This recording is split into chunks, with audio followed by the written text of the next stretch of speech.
Welcome back to another lesson of Beyond the Basics of block printing.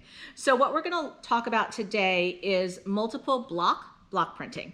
And what that means is kind of exactly what it sounds like. So we're going to use multiple blocks to create one final print. Now, of course, we're going to hopefully have a whole edition of that final print.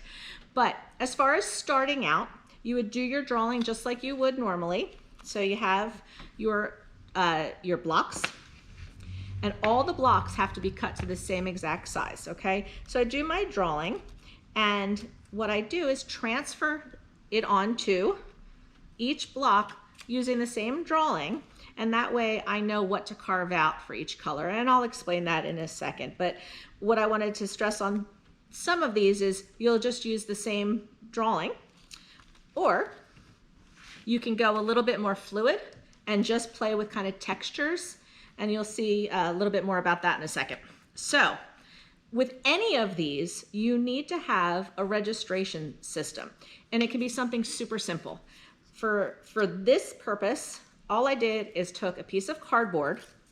The outside of the cardboard is the size of the paper. The inside of the cardboard is the block. So all the blocks fit in to this cardboard little registration jig, okay? Now, I've carved each of my blocks to a certain point. You always want to start with a lighter color. So the first color I did for this snail was just the blue. I printed the blue, and then on the middle block, I carved out some more. We will talk about this a lot more in the live session, but I wanted the sky to remain just the blue and the color of the paper. So for the second block, I completely carved out the sky, so none of it would print. And I just carved a few lines into the snail's shell because I want those to stay blue. Then I printed this. I put it in my registration jig. I laid my paper down and I pulled the print, and that's where I got that purple. Now, I didn't have an example for you of stopping at the purple, but the purple, and then on top of it, I took the last block, inked it up in black, put it down, hit it down, and got the black. And you're gonna see this happen live in just a second. The other one is a little less precise. It didn't have to line up so perfectly.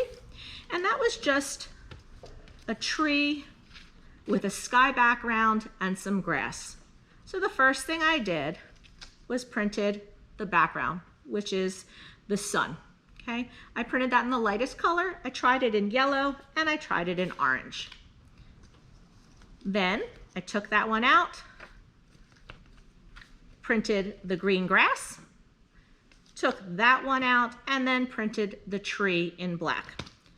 So you can see you have a few different options with the same blocks. You could leave out the grass or any combination.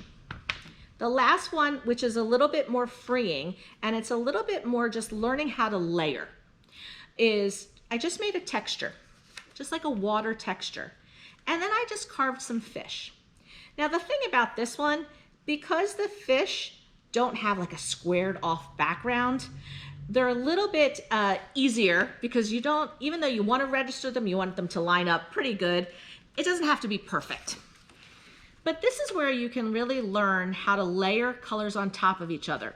So you could really do textures upon textures upon textures and just see what happens. See how the colors play off of each other.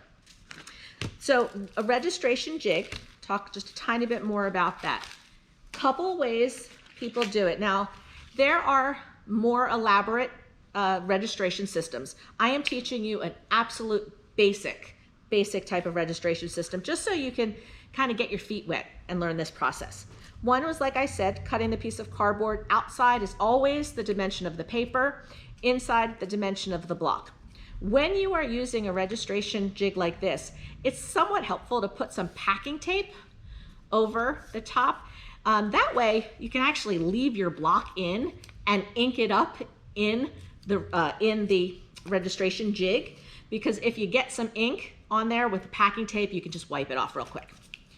So that's one way. Another way is to have a piece of thick Mylar, or this is one of those cutting boards, and you basically make a corner for where your block goes and a corner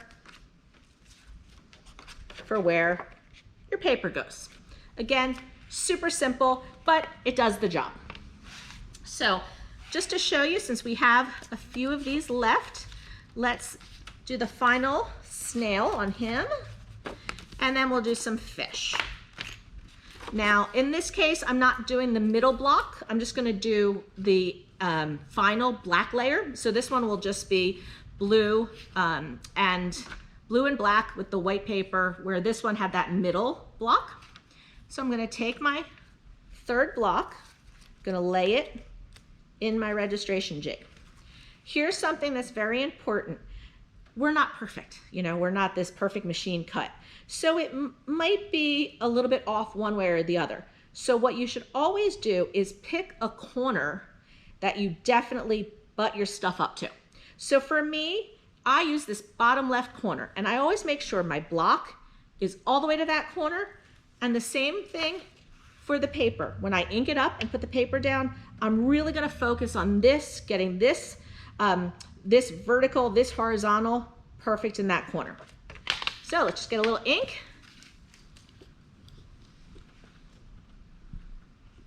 See it in action. I want to say something that's super, super important. Your first layer of color, make way more than you're going to want, because you're going to mess up on the registration. So say I'm hoping to get 10 final pieces. I might actually start with 20 of that first layer. Gives me some room for if my registration doesn't come out like I had hoped. So I'm going to just ink this up just like I would, and I'm being careful, but like I said, I have got packing tape on this, so even if I were to get some on the registration jig, I could wipe it off. So I've got my first color, and I'm going to go do this one. This is all the way down in that left corner, and this is going to be now matched up in this corner. And I've got my Baron, holding it down, and I'm rubbing the back.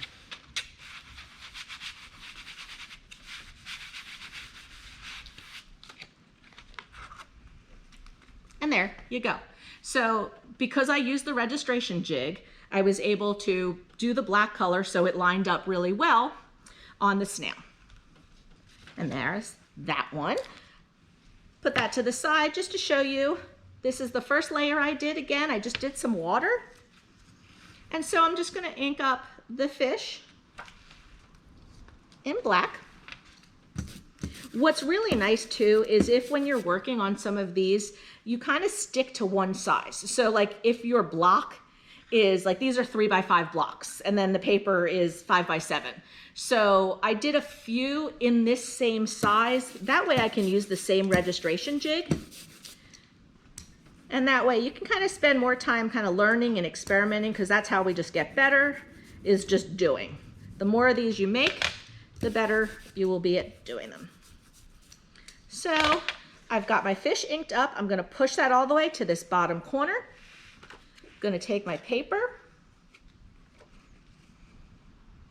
and I'm going to, sorry, I had to flip it, forgot which way I was going, lay it down in this bottom corner.